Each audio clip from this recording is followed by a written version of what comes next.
Hello, I'm Tara Brabazon, and welcome to the Post 107, Post Worry.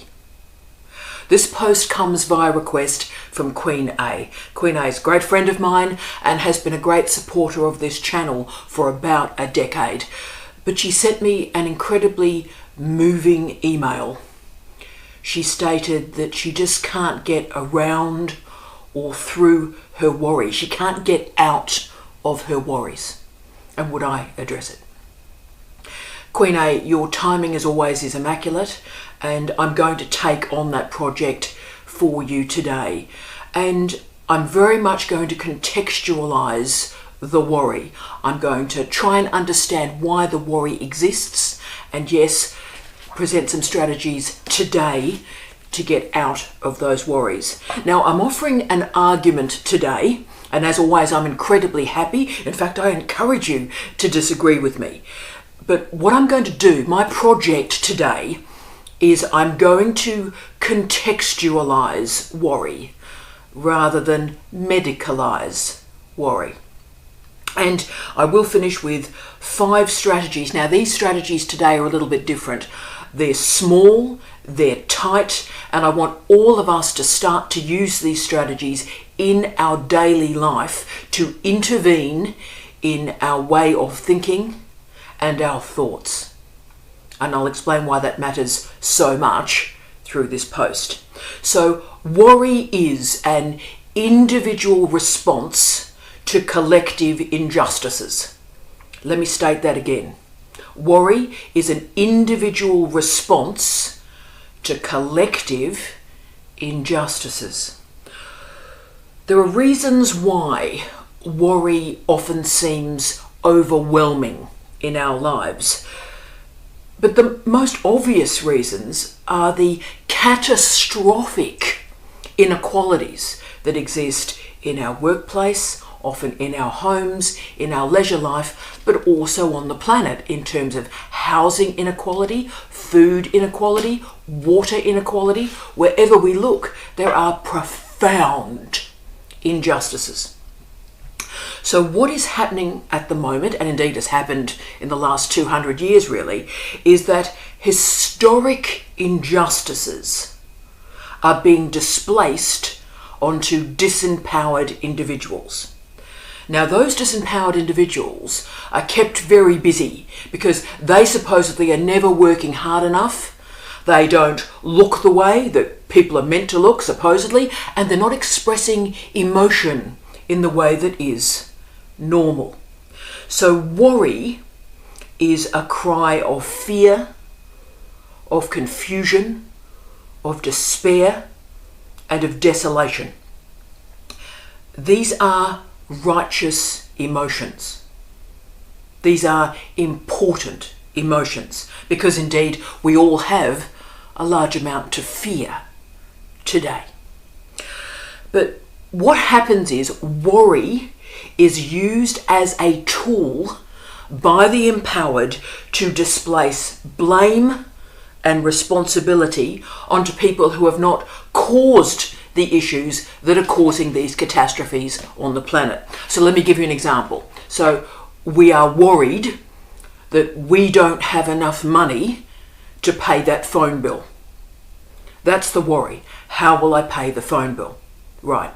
But of course, all our focus is on the worry about paying that bill, not asking the question about why 10 people in our particular nation state have more money than 10 million of their fellow citizens. We don't ask that question, we worry about the phone bill. Okay, so worry deflects us from injustice. Now, the story doesn't start and it doesn't end with worry, but it is an indicator for us all that we're thinking about the workplace and families and the environment in a way that is not productive. And I'm going to play with that word productive now. What's happening is we've got a pathologization of particular emotions, and that has occurred for the last century.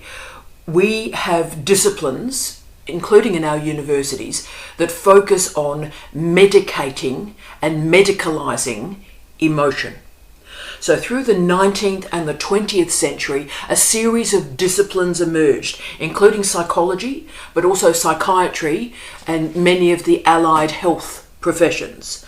And what happened is that individuals were diagnosed, labelled and medicated for their behaviour. And this behaviour, abnormal psychology, this behaviour was labelled and medicated because it deviated from the supposed norm. And as we all know, that norm has particular colonial, class-based, race-based variables within it. So emotions were monitored, framed, shaped and medicated. And the notion of the appropriate place to express emotions was also patrolled. So the argument I'm making today in our conversation about worry for Queen A is that worry is a proxy. Worry is a diagnosis and a diagnostic of a particular way of gathering information. Okay, so your worry is giving you information, but it is not the type of information that you require. And at the end of the post, I will present those 5 strategies so we intervene in one particular mode of information gathering to enable another. Now, can I say the literature this week is incredibly uneven. There's some absolute rubbish here in the literature, but there are a few books that changed my life and might just change yours. But let's start with a stellar scholar, a stellar book, and a strong intervention that may indeed change your life. Now, this book was published this year. It is open access, so it is a freely available book for all humans on this planet. And this is Roland Paulsen's monograph, Why We Worry, a sociological explanation. End of quote. End of quote. So Roland Paulsen is a really intriguing scholar. I have been watching him through his career, particularly since his PhD that was published. Now, his PhD was titled Empty Labour. Great phrase. And he developed a concept of empty work. What he discovered through his research was that about half of the time that the people he studied who were in paid work, about half of the time they were doing private stuff. So they were in the paid work environment, and about half of the time they were doing their own personal stuff. Now, that PhD went on to be published by Cambridge University Press. So he's now working at Lund University, and his project, and I love it when a human takes on a project for their entire career, and his project is, why are human beings spending so much of their lives in paid employment? Great question. Now, he's written a book with Matt Ulverston as well, which a book I love, by the way, Return to Meaning, a social science with something to say. This is a great book. I'm using it in the Closterplotten University a lot. So it's saying we need to get a social science back in place that's addressing concrete, real concerns. And I agree with that. But his focus has been, through his career, the reinterpretation of work, arguing that paid employment is an inefficient way to distribute resources. Okay, so this year, and I'm recording this in the second half of 2025, he's entered the issue of worry and worrying. Very significant. So Paulsen commences his statement replicating in so many ways the email that I got from Queen A. That just there's worries everywhere, and all these what if questions. What if, what if, what if, what if, what if. All these what if questions are existing around us. And he argues that the worrying mental state that exists on the planet is based on 3 false premises. We underestimate other people's problems, we underestimate other people's suffering, and we assume that other people have an easier life than we do. Now, because we don't see a community of fears and worries and concerns, we hyper-individualise our own importance, our own relevance on planet Earth. Now, each of us are living in our worry on our own, alongside this sort of catastrophic soundtrack of what if, what if, what if. Right. Now, today, we have the digital resources to be able to catastrophize, to render a catastrophe just about any issue in our lives. So, right, I've got a bit of a pain. You go into Dr. Google, and whatever pain you've got, invariably you've got a brain tumour, right? So, that's the nature of the catastrophe. Oh, I'm dying. Right, okay. Then you sort of put the tap on and you go, gee, that tap water looks weird. Is the council trying to poison me? Gee, that looks strange. Is there something wrong with the water? Oh my goodness me. And then, of course, you look at the chicken. You're cooking a breast of chicken and you go, there are hormones in that. What are those hormones doing to me, right? So these are the daily worries that exist. So the challenge for every human being, therefore, and this is the challenge for all of us, is each day we have to live with uncertainty. And that uncertainty clusters into catastrophic thoughts, right? Now, Paulin stated, quote, humanity has on a collective level developed an inability to live with uncertainty, end of quote. That statement can change your life if you think about it deeply. So whenever we ask a what if question, we are confirming our inability to live with uncertainty. So we all need to do a sort of Dr. Phil intervention in ourselves. Whenever those what if questions emerge, what if, what if, what if, what if, we need to intervene. We need to say to ourselves, Tara, stop the what if, right? Because you have no data, you have no information, you're just asking a question because you don't have the information and you're not managing uncertainty. If we can manage uncertainty, then the what if questions don't emerge. So if you get anything out of today, and what I've got out of today and doing the research, is we all have to get much calmer in dealing with uncertainty.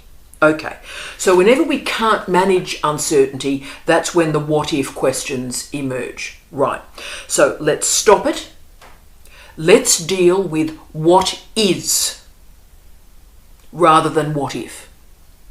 Now, what if questions create a cascade of fear, of doubt, of worry, of concern, often despair. This is not productive. So Paulson's research goes straight into this issue, and he uses the most profound data set. What he's decided to use to explore this argument with information is he's looked at suicide notes, and the suicide notes that remain in Ohio in the United States. And by the way, there is a discipline here, suicidology, right? So this is a powerful post-discipline, and some great scholars are working in this field. So there are reasons why he focused on suicide and suicide notes, and a lot of this comes from Durkheim. Durkheim stated, quote, "Those who take their own lives are mentally ill and therefore have no grasp of their own motives," end of quote. Now, Durkheim is completely wrong there, and it's disrespectful of other humans, I would argue. And the actual study of suicide notes show that this is simply not true. People have understood their environment and made a decision.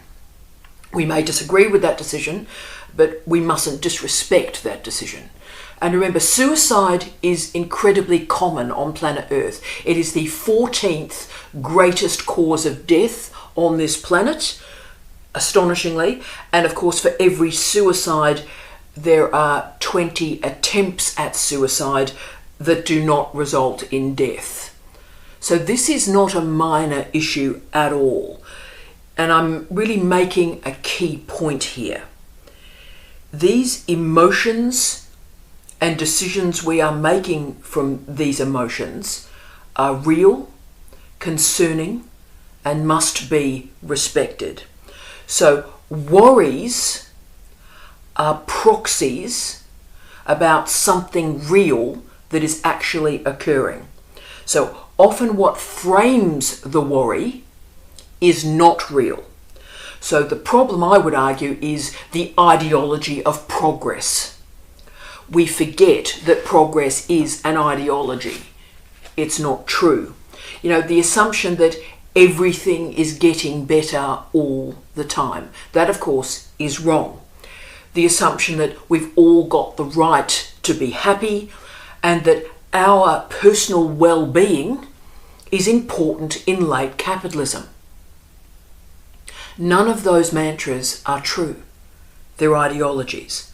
And Paulson has argued that that's why human emotion is medicalised. And indeed, the richer the country, the more likely a citizen's emotions are to be medicalised. So those suicide notes in Ohio express the reasons for the decision to suicide. And what are those reasons? Weariness, loneliness, grief, guilt, and shame. Now, Paulson, having done an inductive content analysis, when he's investigated those notes, realised that the suicides have been created by, quote, thoughts about what isn't there. End of quote. Isn't that moving? Thoughts about what isn't there. Okay, so you see, worries are important. They're crucial to understand. They're crucial to consider, but we need to look at them from a diversity of disciplinary perspectives. Worry is not one thing. It is not one entity. It is a series of thoughts. So anxiety is a state of being. Worry is a series of thoughts. It is a process. So what makes worrying so worrying is that it's founded on entities. It's founded on things that do not exist. So worries are founded on entities and things that are not real. And of course, worries also place the self at the centre of the world. So the self is always the first lens when understanding the world. So worries are linked with, supposedly, our personal choices. So we worry about ourselves a lot. And we worry about all those people out there who are not behaving like we think they should be behaving. Okay.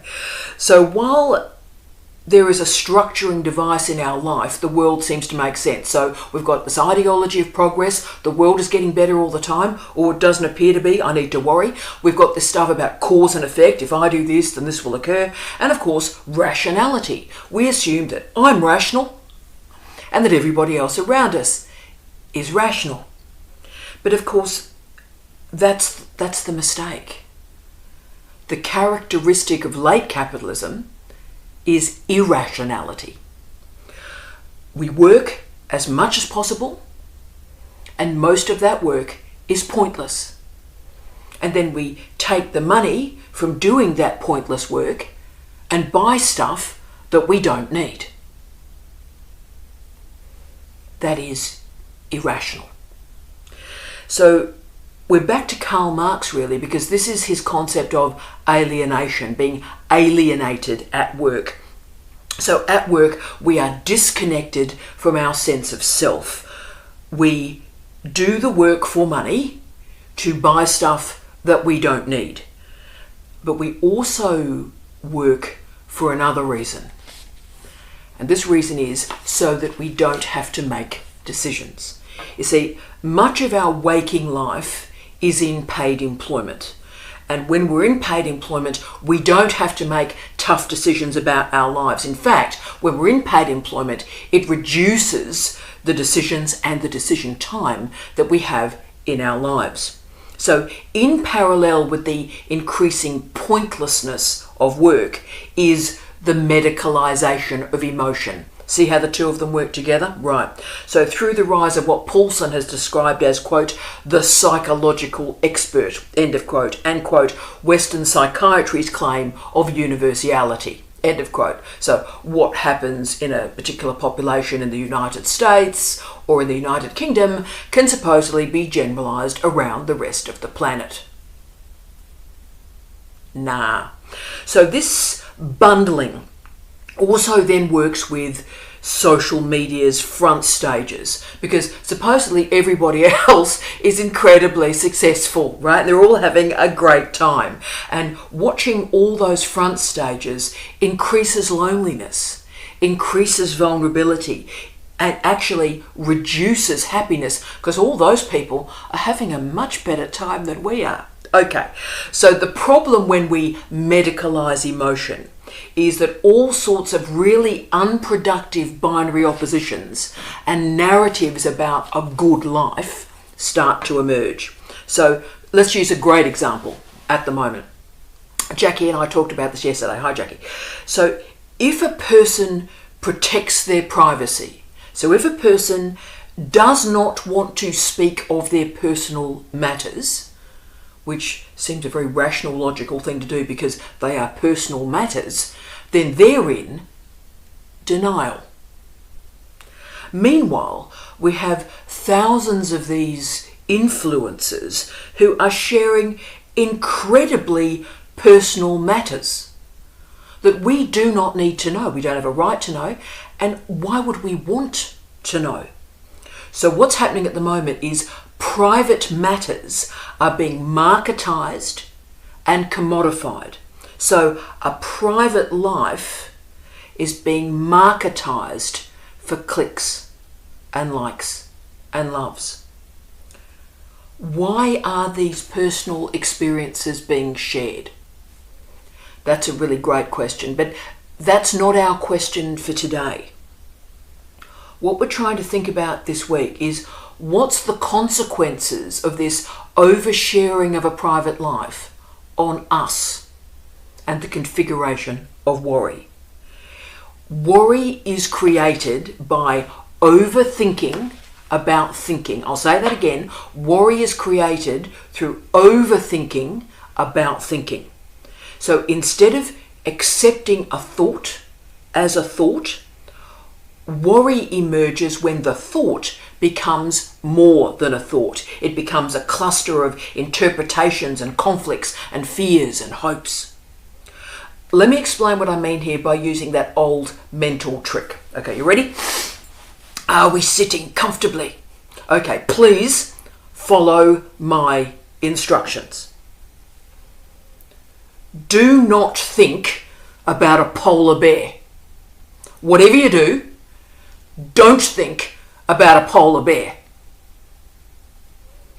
Now, of course, what happens is whenever anyone says don't think about a polar bear, a bloody polar bear pops up in your head. There's nothing to do. There's the polar bear.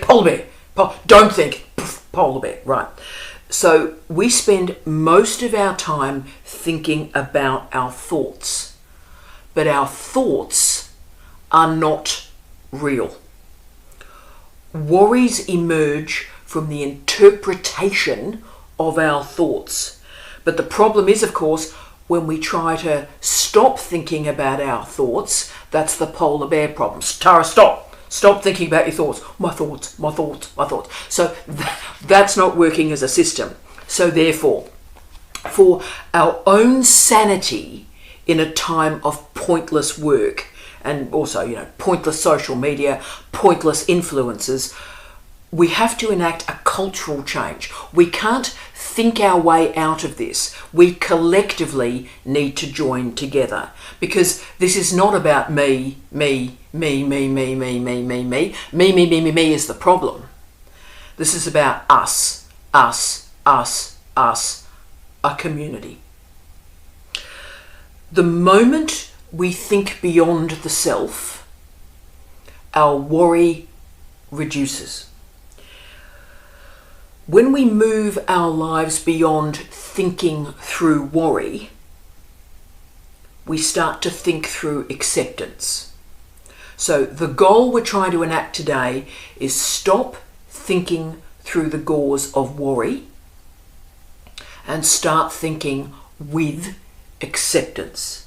Now, Paulson has argued that our thoughts are increasingly ineffective because the catastrophe has already happened.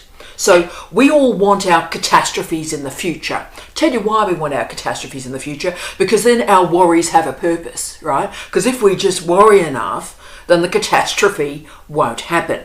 But of course, the catastrophe has already happened. Think about our lives. Think about work, families, the environment, universities. The catastrophe has already happened. The worry hasn't worked. The worry will never work. Acceptance will work, because acceptance leads to a consciousness of reality and the construction of a plan to enact action, to make change. So remember the scale of what all of us are doing to sit in worry and not confront reality with acceptance.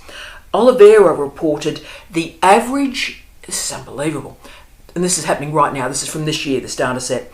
The average US citizen checks their phone 96 times a day, and the average US citizen is on a screen, with a screen, 7 hours a day outside of their paid work. So this is what's described as, quote, fractured focus, end of quote. And of course it creates profound worries in response to all these digital engagements. So what's happening is there's an intensity to our relationship with the screen, and there's a confusion between our personal and our professional lives. We are lacking role clarity and a lack of boundary recognition between this is my private life and this is my public life. We've lost that boundary. So this confusion results in a lack of alignment between who we are, our values, and how we're actually behaving. This is the distraction culture, this is the dopamine economy, and it reduces our working memory. That's why this is serious. But the consequences of social media is it activates a validation dependency. So we lose the private self, the bounded self, and we've mortgaged our private self to the approval of others. So our thoughts are bouncing around this social media echo chamber, and we're endlessly thinking about our thoughts, and worries are created when we're thinking about our thoughts. So remember, our brain has one job. You have one job. Our brain has one job, and that is to keep us alive.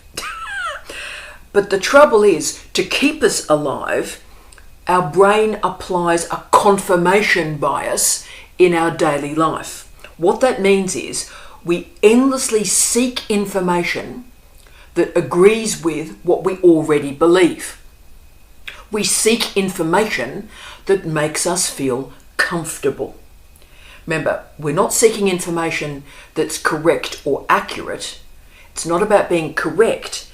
We are finding information to make us feel like we're valuable, we're the center of the world, and we're comfortable. But the problem is, this reality that we are creating, it's not a reality. This reality we're creating is keeping us away from actual evidence to provide information about what's going on. And actually, we shouldn't be comfortable. The catastrophe has already happened. We are living the catastrophe, but we missed it because we were looking down at our mobile phones and scrolling through other people's Instagrammed lives. Now, I know it is a horrific moment. It is a horrific moment when we realise that no one is coming to save us. There is no lotto win. There's no happy ending. There's no magic email that's going to arrive that's going to change our lives. That's a horrific moment. I have this conversation with Jamie every day.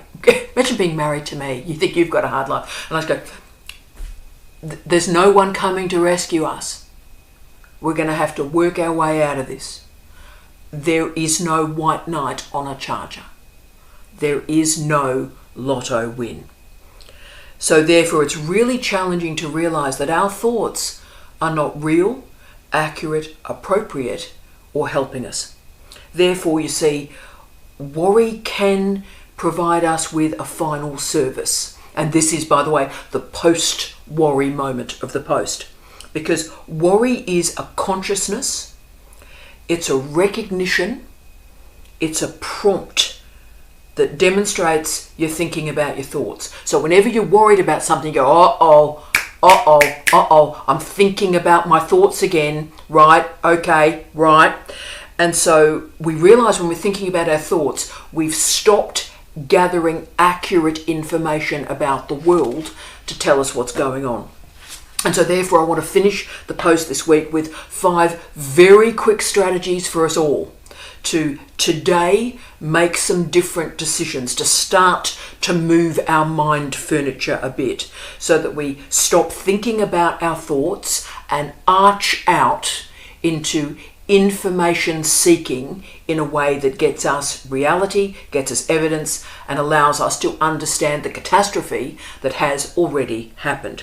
So here are the 5 interventions to intervene in our daily lives. I'm applying these as well to myself. 1, block overgeneralizations or all or nothing thinking. Now, binary oppositions are simple: black, white, male, female, success, failure, all, nothing. But of course, life happens in between the binary oppositions. Therefore, let's all make decisions today to correct our language when we start to go into these binary oppositions. So everybody hates me, all my friends know I'm rubbish, everybody knows I just can't do this, right? Let's start to remove words like everyone, all, no one. Let's get rid of those extreme words, those generalizations. Let's, from today, be specific, be granular, and realize a thought is not a thought, so that we start to seek verification beyond our mind and beyond ourselves. Let's start to remove the generalizations. 2, slow down. Now, when we worry, we make mistakes. And one of the reasons we make mistakes is we see something and we react. We see something and we jump to a conclusion. So we see the smallest comment or issue on social media and we go from 0 to hero. You know, we move from a comment on Facebook to a catastrophe. You can disagree with someone on the internet without telling people about it. So therefore, let's all just slow down our judgments. Don't jump to an interpretation. A thought is just a thought. It is not evidence. Gain perspective. And remember, we are not the centre of the world. We live, we die, our stuff ends up in a skip. Right. So also remember, we are not the President of the United States. Mind you, the President of the United States is not the President of the United States at the moment. But we're not the President of the United States. There is nothing that we need to decide in the next 2 minutes that's going to save the world. You know, someone's said something random or hurtful or a bit silly. Okay, slow down, get beyond our thoughts, get some evidence, and interpret what is going on. Not what we think is going on, what's actually going on. 3, remove the shoulds from our daily life. This is a big one. Should is a dangerous word. I should do more reading, I should go out, I should exercise more, right? Now, let's today all watch the word should. In some ways, Yoda, well, in all ways, Yoda is right. Do or do not. Doing something is great. Not doing something is great, but decide, team, decide. The moment a should appears, the shoulds are fertilizer that grow your worries. Let's get rid of the shoulds. 4, change the language from a worry to a problem to solve. Now, team, I do this every single day, and Graham Davey came up with a great methodology to manage this. So if you have a worry, and we all do, if you have a worry, write it down. And what you've then done is moved a thought into a concrete formation, into language, into a semiotic system. And so once you've written it down, you can work out what is the worry a proxy for. And remember, a worry is not real, but a worry is a proxy for something that is real. And we have to work out what that is. Understand the worry, describe the worry, put it in writing, and then move it from a worry to a problem to solve. Great. And so when we translate the worry into a problem to solve, then we're moving beyond our thoughts and we start to configure a methodology to enact change. And yes, 5, stop what if thinking. Okay, this is my issue. This is absolutely my issue, and I am addressing it every single day since I did this research. Now, through my life, I've always been one of those people that's a scenario planner, right? So I'm one of those people that, if this happens, this, you know, like domino, right? Here's a domino, and they have 50 dominoes, and they have about 15 different sort of sets of dominoes, right? So I'm ready to go, whatever happens, right? And I think a lot of that came from, I was taught chess. I played chess when I was very, very young, so 7, right? And so as I was taught chess, and I think this is wrong, but as I was taught chess, the best chess players have a strategy that goes on 5, 6, 7 moves and cover multiple movements of the board. Now, you know, I lived most of my life with that methodology, and that would be wrong. And I've only just realised this year actually something that changed my life, and that is when a piece moves in chess, it's actually a new chessboard. So every movement actually creates a new chess game. So the what ifs, the what ifs are actually pointless. What is crucial. What ifs are pointless, what is crucial. So let's start to block the what ifs in our lives. Let's stop predicting the catastrophe.